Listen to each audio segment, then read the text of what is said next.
Welcome back to Delish Fit Life. My name is Tia. Thank you so much for being here.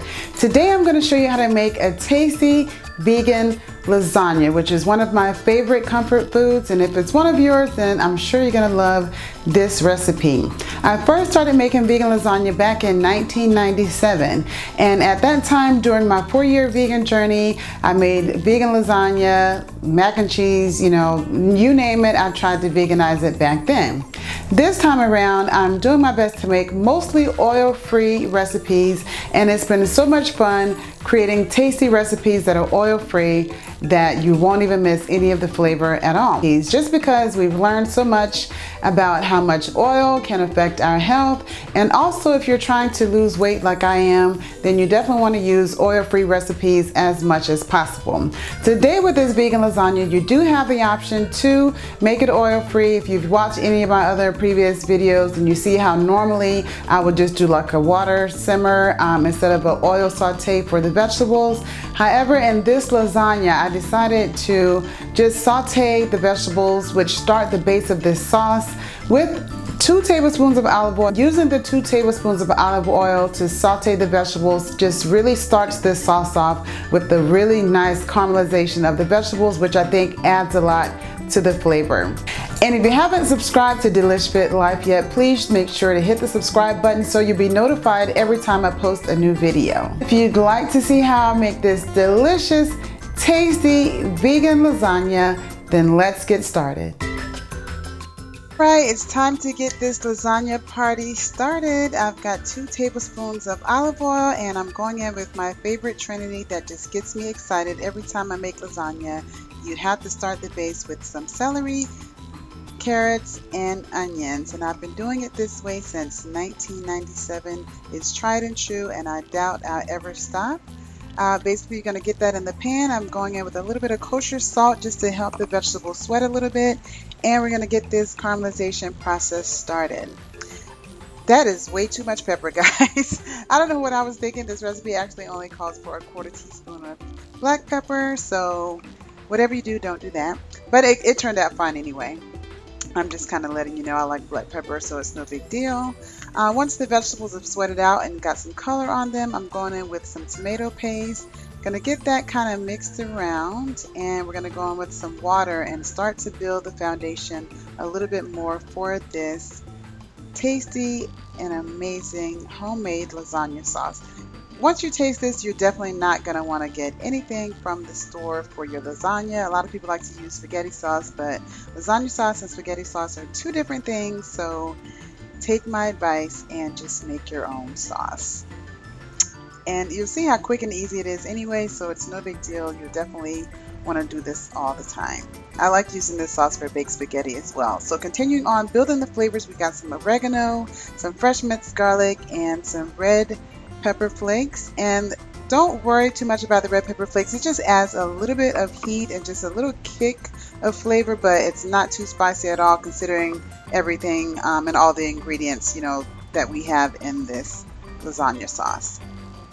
So a secret to a good lasagna sauce and anything that I like to make with tomatoes is stewed tomatoes. So if you're going to use canned tomatoes, it's probably like I use a couple of cans of beans here and there. Try to make everything mostly fresh, but stewed tomatoes have like the best flavor when it comes to anything that you want to taste like it's really been slow cooked. This sauce actually, once you kind of get it going and get it ready to simmer, only takes about 15 minutes to cook. So you definitely want to use the stewed tomatoes because it's really going to give you the maximum amount of flavor. Now, a secret also that I like to use are these fennel seeds. So this is going to give you like that Italian sausage kind of flavor, but without the pig.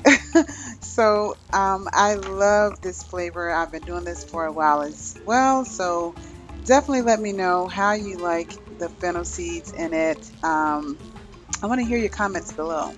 So I adjust the flavors here, went in with a little bit more kosher salt just to balance the flavors, and I suggest you do that as well. And the last ingredient for this sauce is some fresh chopped mushrooms. You can use any kind of mushrooms you like.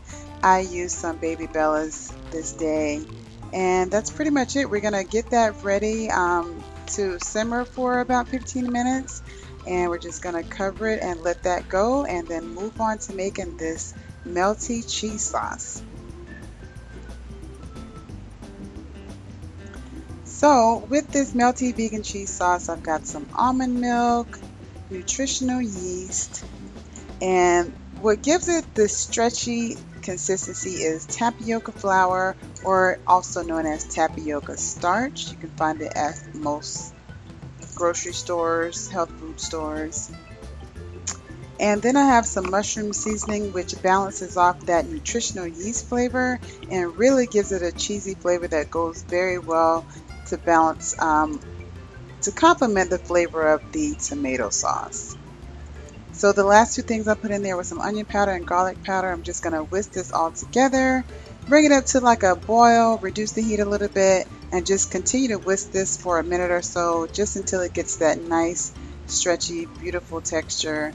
You can actually use this cheese sauce for like dipping nachos and anything you want to use a melted cheese sauce. So now that the sauce is ready, look how beautiful that is. I mean, it's just been simmering for about 15 minutes. Like I said, the use of the stewed tomatoes just really gives it this all day simmering flavor. If you want, you can go in with some vegan meatballs if you like and put some of that in the lasagna. But if just a basic lasagna, this is absolutely delicious just like it is. The sauce is ready to go, and now we're ready to move on to building this amazing lasagna. But first, we have some tofu ricotta cheese. The recipes again are at delishfitlife.com, and this is made with just tofu. I put it in my blender, and basically it has that same texture but without the cow. So I do apologize because my camera lost focus here for a second, but it'll be back up in just a moment. Got a layer of the sauce here on the bottom of the pan. This is a 9x13 baking pan.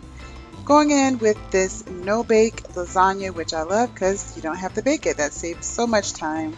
And you can just break them up and fit it in the pan however you like.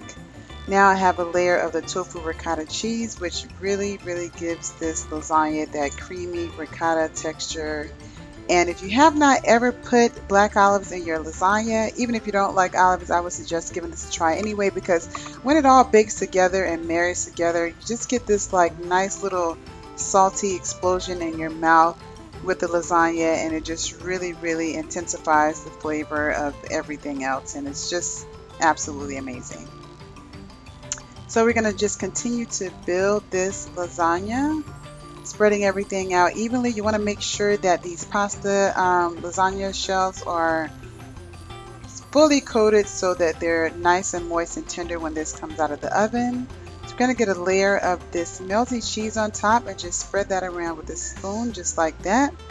I love how it has this marble looking texture. It's just so beautiful, and it's my own creation. Alright, so the next layer of the lasagna is going on with the pasta. Another layer of the ricotta cheese. And I added some more olives, just sparingly of course. Now we're building up with another layer of sauce. And one more layer of this melty cheese. And to brighten the flavor, the last thing I'm going to put on here is just a sprinkle of some fresh flat leaf parsley. And this will be ready to go in the oven at 375 for about 35 minutes until everything marries together and it comes out looking and smelling amazing just like this. Look at the steam pockets just coming out. Guys, you're really going to love this lasagna. And what else goes with lasagna than a beautiful salad? And I wanted to just let you guys know, if you don't have a salad spinner, please get you one ASAP. There's nothing worse than a soggy wet salad, especially if you're taking a salad somewhere and you're traveling, whether it's a picnic or a party or something. You definitely want to spin it off and get all the moisture off after you clean it. Look at all that water left in the bowl and not on the salad. So this zesty salad, also I'm going to show you how to make this dressing that goes with it, but it has so much flavor because of the pepperoncini peppers, the black olives, the tomatoes, and the red onions. It's just so beautiful the way these colors come together. I can actually eat this salad. I have eaten this salad plenty of times just on its own. But this light salad dressing is just a perfect complement to the salad because the salad has so much flavor. So we've got some vegan mayo, some water, just a teeny bit of olive oil just to kind of help emulsify the salad dressing, but you can skip that as well. Some balsamic vinegar, and the seasonings for the salad dressing are sugar, garlic powder, sea salt, oregano, and black pepper. And that's it. You just kind of get all that whisked together and the salad dressing is done. So I like to dress my salads first just to kind of, whenever I'm having Italian food, I like to kind of get my salad tossed first, especially if I'm going to do like a family style type of serving, and kind of let the flavors kind of marry together for just maybe a couple minutes before dinner is served. Like I said, I can eat this salad alone, and I did take a couple of bites while I was shooting this, and it's oh so good. You definitely gonna like this salad. It's perfect to just take along anywhere, or like I said, to serve with this pasta. So you serve up a nice square of this once you've let it cool down. Have a nice salad on the side. I started enjoying this before I was even finished this day, guys, and it is yummy. I hope you guys enjoy. And don't forget to subscribe. Let me know what you think in the comments below. I have new videos coming every Friday. Thank you for watching.